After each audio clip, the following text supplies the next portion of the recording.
Assalamualaikum warahmatullahi wabarakatuh. Bismillahirrahmanirrahim. Alhamdulillahillazi akrama man ittaqa bi mahabbatih wa au'ada min khalafahu bi ghadabihi wa azabihi. Allahumma salli wa sallim wa barik ala sayyidina Muhammad Rasulillah wa khairil khalqi wa ala alihi wa sahbihi allazina jahadu fi sabilih. Amma ba'd. Pemirsa yang dirahmati Allah, Abdullah bin Umi Maktum adalah salah seorang sahabat yang mulia. Dia menjadi salah satu sebab turunnya surah Abasa. Suatu hari Abdullah bin Umi Maktum mengikuti pengajian Rasulullah SAW. Dalam kesempatan itu Rasul menyampaikan akan kewajiban setiap muslim yang mendengar azan untuk segera menunaikan sholat.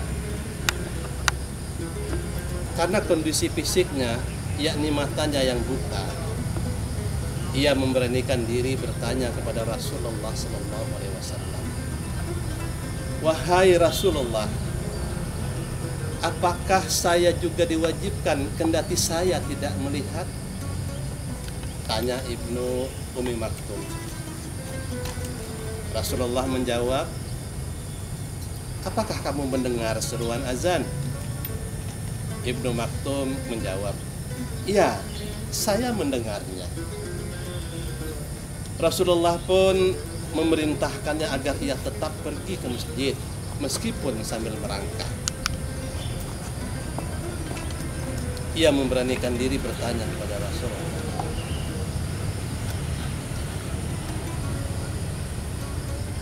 maka dengan penuh keimanan, setiap azan berkumandang dan waktu sholat tiba, ia pun segera pergi ke masjid dan berjamaah dengan Rasulullah SAW. Suatu ketika di waktu subuh, saat azan dikumandangkan, Ibnu Umi Maktum pun bergegas untuk datang ke masjid. Di tengah jalan kakinya tersandung batu hingga akhirnya mengeluarkan darah. Namun tekadnya sudah bulat untuk tetap berjemaah ke masjid. Pemirsa yang dirahmati Allah Subhanahu wa taala, waktu subuh berikutnya ia bertemu dengan seorang pemuda. Pemuda tersebut bermaksud menolongnya dan menuntunnya ke masjid. Selama berhari-hari sang pemuda ini selalu mengantarnya ke masjid.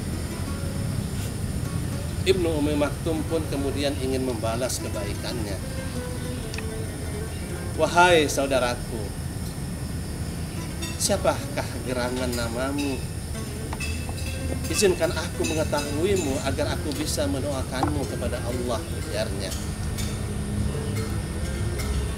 Apa untungnya bagi Anda mengetahui namaku dan aku tak mau engkau doakan?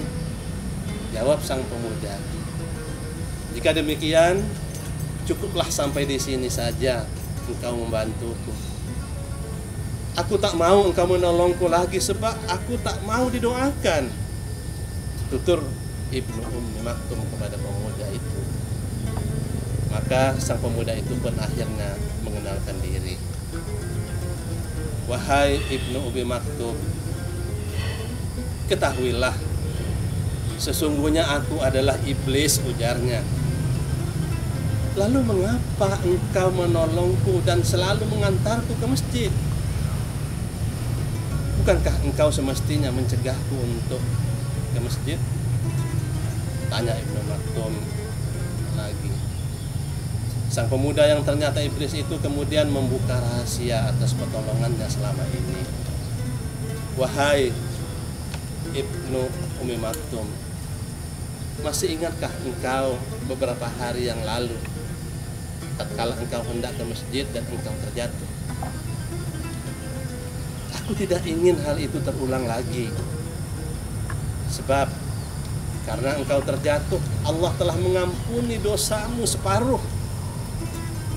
Aku takut kalau engkau jatuh lagi, Allah akan menghapuskan dosamu yang separuhnya lagi, sehingga terhapuslah dosamu seluruhnya. Maka sia-sialah kami mendoakanmu selama ini, jawab iblis tersebut. Pemirsa yang dirahmati Allah Subhanahu wa taala, kisah di atas menggambarkan kepada kita bahwa sesungguhnya iblis tidak akan pernah berhenti untuk menggoda dan menyesatkan manusia. Dalam hal yang baik pun, iblis selalu berusaha untuk membelokkan orang yang beriman ke arah yang dimurkai oleh Allah Subhanahu wa taala. Ketahuilah, sesungguhnya iblis itu adalah musuh yang nyata bagi kita. Dalam Al-Qur'an surah Al-Fatir ayat ke-35, Allah berfirman, A'udzubillahi minasyaitonir rajim. Bismillahirrahmanirrahim. Innasyaitana lakum aduwwun fattahizuhu aduwan. Innama yad'u hizbahu liyakunu min ashabis sa'ir. Sesungguhnya syaitan itu adalah musuh bagimu, maka anggaplah ia musuhmu, karena sesungguhnya setan-setan itu hanya mengajak golongannya supaya mereka menjadi penghuni neraka yang nyata-nyata. Bagaimana sepak terjang musuh terhadap lawannya? Semua orang sudah tahu jawabannya, yaitu berusaha sekuat tenaga agar lawannya ditimpa segala keburukan dan terlepas dari semua kebaikan. Imam Ibnu Qayyim rahimahullah mengomentari ayat di atas. Perintah Allah untuk menjadikan setan sebagai musuh ini sebagai peringatan agar manusia mengarahkan segala kemampuan untuk memerangi dan melawannya, sehingga setan itu seolah-olah musuh yang tidak pernah berhenti dan tidak pernah lalai. Oleh karena itu, orang yang ingin selamat harus berjihad melawan setan dengan bersenjatakan ilmu dan mentazkiyah atau membersihkan jiwanya. Tazkiyatun nafs akan melahirkan ketakwaan dan kesabaran yang membuatnya mampu mengendalikan syahwat. Pemirsa yang dirahmati Allah Subhanahu wa taala, puasa Ramadan juga merupakan upaya penyucian jiwa, tazkiyatun nafs. Orang yang berpuasa sesungguhnya mensucikan dirinya. Puasa adalah instrumen pembersih kotoran-kotoran jiwa. Seperti halnya sholat, orang yang berpuasa tidak hanya menolak yang haram dan menjauhi yang belum tentu halal dan belum tentu haram. Jangankan yang subhat dan yang haram, sedangkan yang jelas halal pun tak dijamahnya. Puasa berfungsi mematahkan dua syahwat sekaligus, yakni syahwat perut dan syahwat kemaluan. Puasa itu ibarat penawar bagi racun-racun setan atau semacam detoksifikasi spiritual.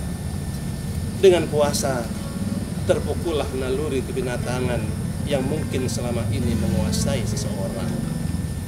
Allah mentakdirkan Ramadan sebagai bulan skenario Allah untuk memberikan sarana-sarana perbaikan bagi hambanya. Namun sayang, spesialnya Ramadan itu sering tidak dimanfaatkan secara maksimal. Banyak di antara kita tidak menggunakannya untuk meningkatkan kualitas keimanan kepada Allah Subhanahu wa taala. Ini semua memang tergantung pada mindset kita, bagaimana memandang Ramadan. Pemirsa yang dirahmati Allah, bila mindset kita menganggap Ramadan itu penting, maka kita akan berupaya maksimal. Salah satu keberhasilan kita di bulan Ramadan itu adalah saat kita bisa menjadikan diri kita jauh lebih baik. Meskipun saat ini kita menghadapi hari-hari yang sulit dengan musibah pandemi global COVID-19, jangan menyerah, kita lawan musuh nyata itu. Kita perbaiki diri dengan ibadah yang lebih baik. Dan untuk itu kita Kita perlu meminta kepada Allah Subhanahu wa taala untuk dapat memperkenankan apa yang kita harapkan.